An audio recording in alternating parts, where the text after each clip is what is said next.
Me, Andrew Doyle. The women's boxing at the Olympic Games in Paris has been dominated by a row over the sex of two competitors. The decision to allow boxers Imani Khalif of Algeria and Lin Yuting of Taiwan to participate in the Games has been heavily scrutinised after they both failed a gender eligibility test given by the International Boxing Association last year. There was widespread outrage when Italian boxer Angela Carini abandoned her match with Khalif after 46 seconds, saying she had to preserve her life. But the International Olympic Committee has strongly defended the athletes, pointing out they have always competed as women. So to discuss this controversy, I'm delighted now to be joined by the Director of Sport at Fair Play for Women, Fiona McAnena. Welcome to the show. Thank you. Fiona, I'd like you to clarify for us. There has been an eligibility test which was conducted by the International Boxing Association. These two athletes were disqualified from the World Boxing Championships, is that right? This is what the IBA have said, and they have apparently written to the IOC and told them all about it. But there's a row here between the International Boxing Association and the IOC. Nothing to do with gender, and it goes back to governance issues and accusations of corruption. So what we're seeing here is the politics of boxing has led to the IOC basically taking over running the boxing at the Olympics, and they did that in Tokyo and they've done it again this time. So these are their rules being played out. Now this is really interesting because this is actually not to do with transgenderism. That's not what the issue here. The issue here is to do with a women's category in sport potentially being violated effectively. Now, my understanding is that the implication of the tests from the IBA was that the two athletes in question had XY chromosomes and had a competitive advantage, which sounds like code 4 had gone through male puberty. But we don't know because we haven't got the actual test results, have we? We don't know if the IOC have been given the test results because it's claimed that they were given them. Who knows? We don't know what the truth is because those two organisations are at loggerheads. Yes. But it's not new, this problem.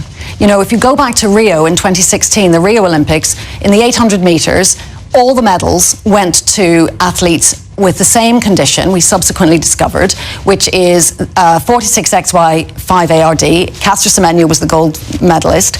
They are all people who looked like baby girls when they were born because of a disorder, and when they grew up, it turned out they were able to produce and process testosterone. They went through puberty, and they have that enormous male advantage. So someone like Caster Semenya, with a lot of people will know, is a male, but did not know that growing up. Now, if you're someone who grows up thinking that you are female, then puberty hits and you suddenly discover that you've got this condition, this DSD condition, and you're actually male, that's going to be quite difficult. I mean, there should be a degree of compassion for someone going through that, right? Yes, and it's very unlikely to happen in a developed country with good access to healthcare.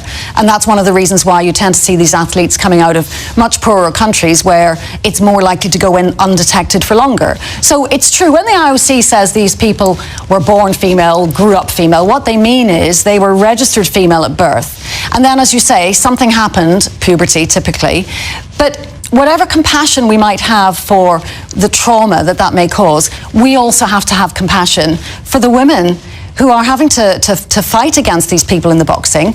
There were famous scenes where they've been played again recently of the Scottish 800-metre runner Lindsay Sharp, from Rio, who came sixth, but she should have had an Olympic bronze medal. And the three women who came fourth, fifth and sixth basically said it was like we were running a separate race. So, you know, whatever compassion we have for people with DSDs, we have to recognise that it's not a consolation prize to get to go in the women's category and get to be an Olympian when you're just an average male runner, as Semenya was. Let's just have a look. We've got a statement from the IOC spokesman, Mark Adams. This was on Friday. He said, the Algerian boxer, he's talking about Imani Khalif there, was born female, was registered female, lived her life as a female, boxed as a female, has a female passport. This is not a transgender case. There has been some confusion that somehow it's a man fighting a woman. This is just not the case. On that, there is consensus. Scientifically, this is not a man fighting a woman. Now, if it were the case, Fiona, that the results come out, and in fact, this athlete does not have a DSD, this athlete is in fact female, you would accept that this person should be in the women's category? Yes, and I think if this athlete is female, that should be very easy to prove. I don't know how the IOC spokesman can say so categorically that he knows all this. Unless he means by born female, they assumed was female at birth. I think that's what he means, and maybe he means, well, what he has said repeatedly is that passport is the passport sex is what they're talking about. So if it's an F on the passport, he says that's good enough for him. Well, I don't think that is good enough in a boxing ring. And of course, you know, from the boxer's perspective, coming from Algeria, where there's very conservative values in terms of sex differences, this is different. Maybe this is why Imani Khalif does not want to reveal the details, because it could cause lots of problems back home. That could be, but again, that doesn't make it acceptable, because Imani Khalif doesn't have to be in the public eye. You know, the point at which it became apparent that this person, if this person doesn't really legitimately qualify to be in a women's sporting event, is the point at which they should have pulled back. And you know, we can talk about the unfairness of you know, various athletes at the Rio Games taking all the 3 top medals, etc. That's an issue of fairness. This actually escalates in boxing to an issue of safety, doesn't it? Yeah, and I think, you know, when people say, well, you don't know anything about this boxer and just believe us when we say that she's a woman, I think we also have to recognise that some of these top women boxers like Angela Carini, when they're in the ring and they feel what's going on, they know. They instinctively know. You know, they're among the best in the world. They spar with men as part of their training, because there aren't enough really talented women around who are as good as them. They know what they're facing. And my understanding, you know, is with sex differences in sport, there is always some kind of overlap sometimes. But when it comes to punching, when it comes to the physical force of the upper body, there isn't. No, I mean, the weight for weight, because of course in boxing we do match people by weight, a man can punch more than twice as hard as a woman, 162% more. But just to your point about there is some overlap, yeah, among all men and all women, if we all went for a run, there's some overlap. But if you take highly trained men and highly trained women, there's no overlap. If you take, you know, teenage boys and teenage girls, there's no overlap. So if you're matching sets, which is of course what happens in sport, there is no overlap. Okay, well, I just want to move on to another question, which is about the British Medical Association, because this week they have voted and announced that they want the CAS review to be ditched, not to be implemented, and to everyone to just go back to administering puberty blockers to kids in spite of the evidence. What's going on there? Quite extraordinary, isn't it? I think people should remember that the BMA is a trade union. It is not representative of medical opinion in the UK. It's representative of the rights of doctors, and particularly I think GPs, but or maybe all doctors. And like a lot of unions, you know, it's run by a minority of the members. They were very there was no transparency about this. So first they said there was a motion, then they wouldn't say if they'd voted on it, then they wouldn't say what the result was, and finally they came out and said this. And they've now set up a little working group to look at it, which is quite breathtakingly arrogant, that a bunch of people, GPs, think that they can set up a little project team to review the CAS review, which itself took 4 years, had a, you know, number of people involved, including a former head of the Royal College of Paediatrics and a specialist team at the University of York to look at all the research.